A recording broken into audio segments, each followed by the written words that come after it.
Hi friends, నా పేరు విజయ్. ఈరోజు అయితే మనం ఒక స్టోరీ చెప్పుకుందాం. నా లైఫ్లో నాకు జరిగిన ఒక స్టోరీ మీతో పంచుకోబోతున్నాను. అయితే నిజంగా నాకు గోస్ట్ అంటే నమ్మకం ఉండదు కాదు. ఎందుకంటే ఇంతకుముందు నేను ఎప్పుడు కూడా చూడలేదు. నిజంగా నాకు ఎప్పుడు కనిపించలేదు. కానీ నా లైఫ్లో కొన్ని ఎక్స్పీరియన్సెస్ మాత్రం మీతో షేర్ చేసుకోవాలనుకుంటున్నాను. కాకపోతే ఒకే ఒక్క సంఘటన నిజంగా ఎస్ దెయ్యాలు ఉన్నాయి, గోస్ట్ ఉంది అనే ఒక స్ట్రాంగ్ ఫీలింగ్ కలిగజేసింది. అదేంటనేది తర్వాత తర్వాత వీడియోస్లో డిస్కస్ చేసుకుందాం. అలాగే దానికి సంబంధించి రిలేటెడ్ వీడియోస్ కూడా మీకు చూపిస్తాను, నాకు చెప్తాను. సో నా ఫస్ట్ ఇన్స్టెన్స్ అంటే నా స్కూల్ ఎక్స్పీరియన్స్. నేను నేను 5th క్లాస్ మా ఊర్లోనే కంప్లీట్ చేశాను. సో నా 6th స్టాండర్డ్ కోసం మా పక్కనే ఉండే స్కూల్లో జాయినింగ్ అవ్వడానికి మా నాన్నతో కలిసి వెళ్ళాను. పెట్టి పేడ చేత పట్టుకొని వెళ్ళాను, జాయిన్ అయిపోయాను.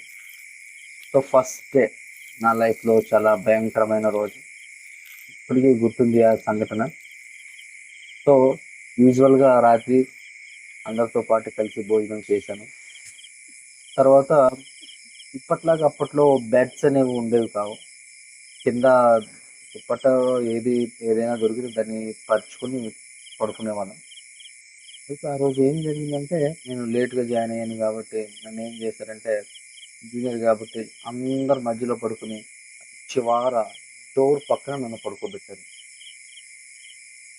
సరే, ఏదో ఒక ప్లేస్ దొరికింది కదా అని ఇరుక్కుని కొందరు ఎలా పడుకుంటాం, మేము కూడా అలాగే పడుకున్నాం. సరిగ్గా 12 నా తెలీదు. కాకపోతే అప్పటికి ఎవ్వరు కూడా మెలుకోగలేరు ఆ స్కూల్లో. అందరూ నిశ్శబ్దంగా పడుకుని ఉన్నారు.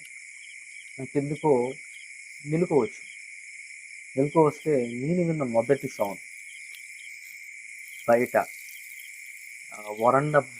వరండా పైన ఎవరో గజ్జలు కట్టుకుని పరిగెడుతున్నారు. ఎలా అంటే సరేలే, ఏదో ఫ్యూచర్ అయి ఉంటాయి కదా అనుకున్నాను. కానీ పదే శబ్దం ఎక్కువ ఇటు అటు పరిగెడుతుంది ఎక్కువ అనిపిస్తుంది. అది నా భయానికి అనిపిస్తుందో లేదో తెలియదు, లేకపోతే నిజంగానే జరుగుతుందో తెలియదు. మళ్ళీ డోర్ ఎవరో నాక్ చేస్తున్నట్టుగా అనిపించింది.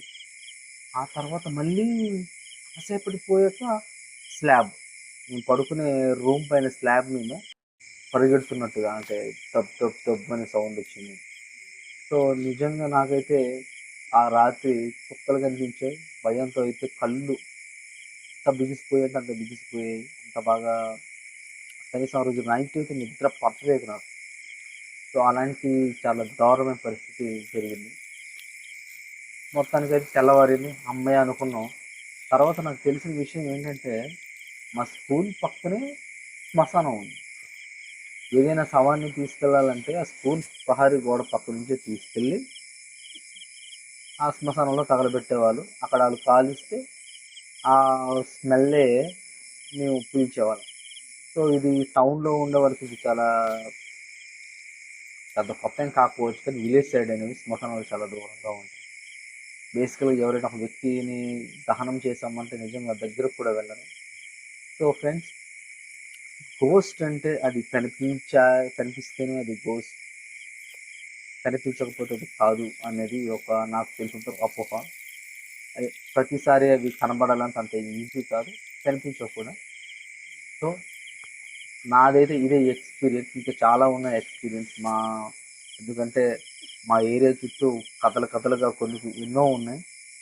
అన్నీ నిజాలని నేను భావిస్తున్నాను, ఎందుకంటే నాకు జరిగేంత వరకు నాకు తెలియదు, ఇంకా చాలా ఉన్నాయి. సో ఈ వీడియో కనుక మీకు నచ్చినట్లయితే ఖచ్చితంగా లైక్ చేయండి, మన ఛానల్ని సబ్స్క్రైబ్ చేసుకోండి. ఇంకా మంచి స్టోరీస్ మీ ముందుకు వస్తాను. అందరికీ గుడ్ నైట్. మీకు ఇటువంటి ఎక్స్పీరియన్స్ ఉంటే మాత్రం ఖచ్చితంగా కామెంట్ చేయండి. Thank you. Good night. Bye.